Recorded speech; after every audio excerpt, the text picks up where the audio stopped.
I'm Sabetta Matsumoto, and I'm going to be telling you about a project that was done by Lewis Campbell when he was an undergrad and Kelly Delp. And so I do understand that I am in a puzzle session, and I'm not talking about puzzles, but there will be a puzzle piece later on in the talk, so keep an eye out for that. So how many of you have tried to sew some clothing before? Wow, that's quite a lot of you. Congratulations. So for those of you who haven't dabbled in sewing before, pattern making is very, very challenging, and it's a very interesting geometric study. So you might think that, well, the front and back of a human look pretty similar, so we might as well just cut out two pieces of a t-shirt, glue them together, and voila, we're done. But in fact, this is what the pattern for a dress shirt looks like. And one thing you'll notice is there's almost no straight lines in this pattern. And the things that are straight lines say something like fold right next to them. So those are taking advantage of the fact that humans have bilateral symmetry, or at least roughly bilateral symmetry. Everything else here basically is curved.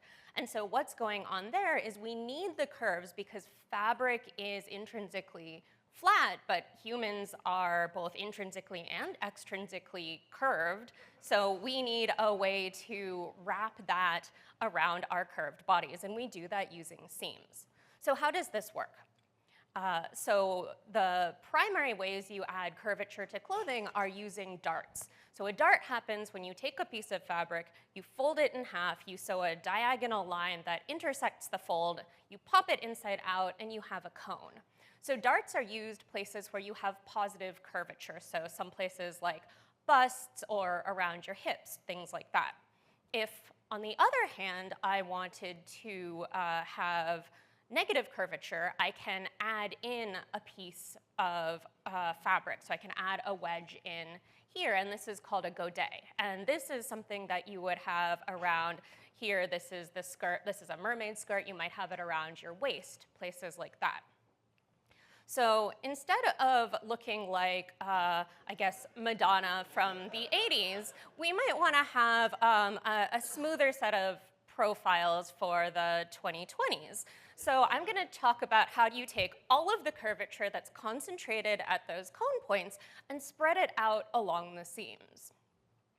So here's the puzzle piece to make myself feel like I fit into this session.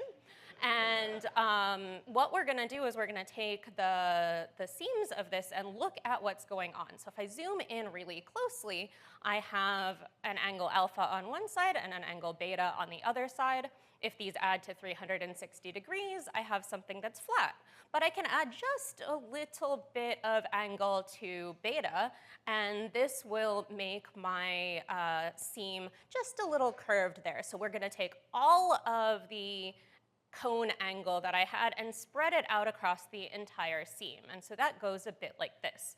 So here's the seam on the left and the seam on the right. I'm going to bend the seam on the left by plus 60 degrees, spread out over the entire curve. The same for the right, but in this case we have minus 60 degrees.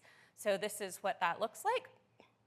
And what you're going to find is that the length of the curve stays the same, but instead everything else gets shifted around a little bit. Now, because these are the same length, we can sew them together and make new seams. So this is what our new pattern piece looks like. And this is what Lewis did to make them. So here's I guess, 8 of them sewn together to make a scarf. We also did a second pattern piece. So this is that first scarf, a second pattern piece where instead of these lines being approximately parallel, we rotated them so that the edge of the scarf is on the arc of a circle. So we can see how those affect the behavior. So as Lewis has now graduated, I didn't have any of these scarves to show you, so I tried making my own versions. So I have 3 different ones in 3 different materials. This is all polyester, this is half polyester, half wool, and this is all wool. And so you can see how the different pattern, this is the straight pattern and this is the arc of a circle pattern, fit differently on different parts of the human body. So if you would like to play with any of these, I'm in the table in the back, so come visit during the coffee break. Thank you very much.